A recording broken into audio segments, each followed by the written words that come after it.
The 2024 Toyota Sequoia. What's new? Well, we have a nightshade package that is now optional with the Sequoia limited trim level, and the TRD off-road package, which was previously only available on the SR5 and the limited. It's now also available with the platinum trim level. But other than that, that's everything that's new. This SUV came out for the 2023 model year as a full-size SUV that can seat either 7 or 8 passengers. But just to give you a good idea here, I'm going to give you a breakdown of all of the trim levels along with the pricing. The base model is the SR5, then you have the limited, the platinum, the capstone, and you have the TRD Pro. So TRD Pro, that's obviously the off-road type SUV. The capstone is the luxury version. But these are not cheap SUVs. The SR5, it starts at $62,725. That includes a delivery fee of $1,850. And if you want four-wheel drive, you have to add $3,000 to the price of each of these trim levels, except for the TRD Pro. Those come with four-wheel drive as standard. But I do recommend pretty much everyone to get four-wheel drive, as it helps with the residual value when you go to trade it in the future. So the starting price of the Sequoia is significantly higher than its competitors like the Tahoe, the Expedition, and the Nissan Armada. All three of those SUVs, they start at a much lower price. But the good news is Toyota is offering a lot of great standard features with the Sequoia. For instance, the Toyota Safety Sense 2.5 comes standard, and these are some great safety features. They work extremely well, and these are useful safety tech items like blind spot monitoring, rear cross traffic alert, pedestrian detection, etc. I'm glad that Toyota is offering that as standard.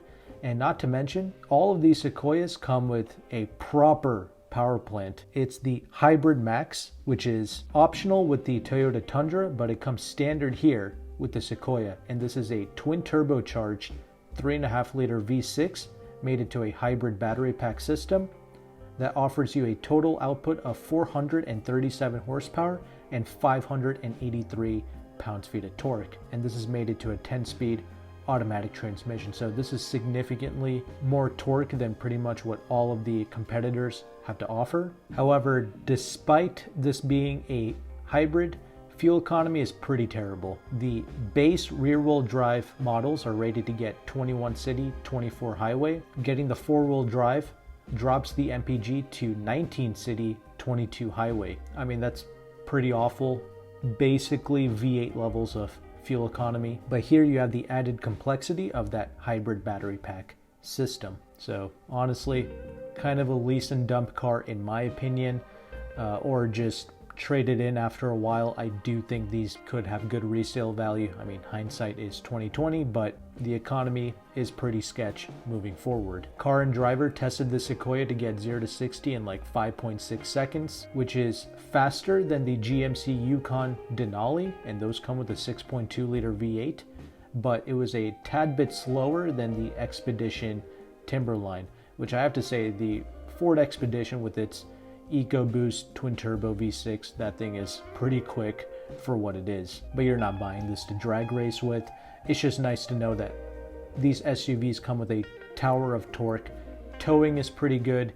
You can tow between 8,900 to 9,500 pounds, which is a lot. Should be more than enough for most people. And as I mentioned, base SR5 models, it's going to come with a moonroof, keyless entry, 3-zone climate control, heated front seats, a 12.3-inch digital gauge cluster, 360 parking camera, all the safety tech like I mentioned, and you will get a 8-inch touchscreen with wireless Android Auto and Apple CarPlay. So with all of that, I think the price of the Sequoia is justified, but you can move up to the limited trim level, which will get you 20-inch wheels, synthetic leather, ventilated front seats, the massive 14-inch touchscreen, which I do really like. It's implemented well, and it's truly one of the best infotainments currently available, very quick to respond. You of course get that nightshade package for 2024 with the limited, and you can either get the captain's chair or the bench chair in the second row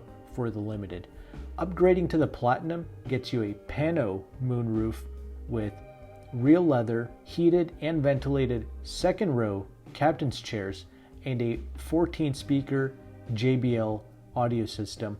Honestly, if you love your music, it might be worth upgrading to the Platinum because they finally did a great job tuning the JBL to sound really well. The capstone is going to get 22-inch wheels, which can really hurt the ride quality, but it's going to get premium leather, wood trim, and the capstones will come with the acoustically laminated glass, which I think is ridiculous.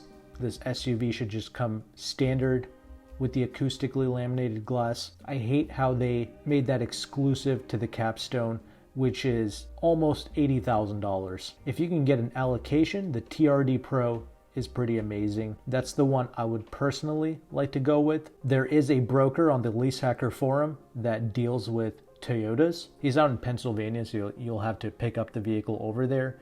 But I think he's your best chance at getting an allocation for a TRD Pro product with very little dealership games. You just have to pay his broker fee and he'll hook you up with one. He might even be able to get you one at a discount, not sure.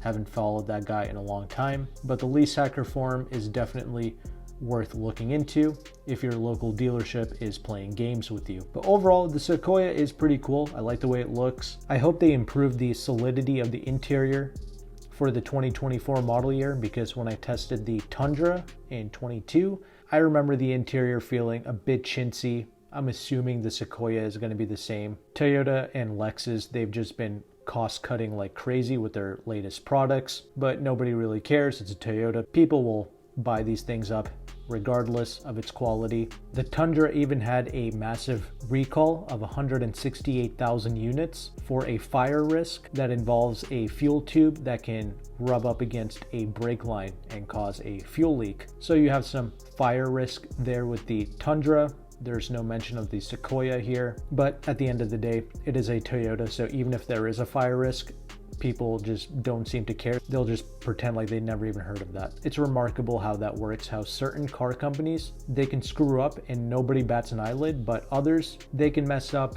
It's going to be a huge news story. Memes are going to be generated.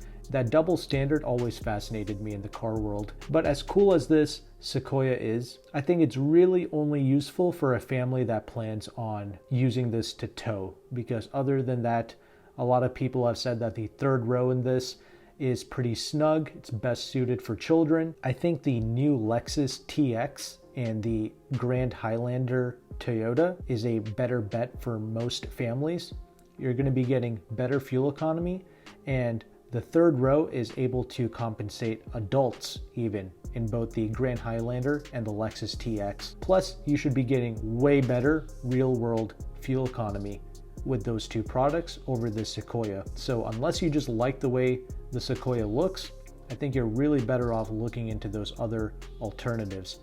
Those are the two most useful family products I have seen outside of a minivan, which nobody likes to drive in the United States. But let me know your thoughts in the comment section below. If you're an owner of this new Sequoia, let us know how it's been treating you, how it's been holding up. What do you think about its interior quality? Please let us know in the comment section below. But thank you so much for watching. Take care and goodbye.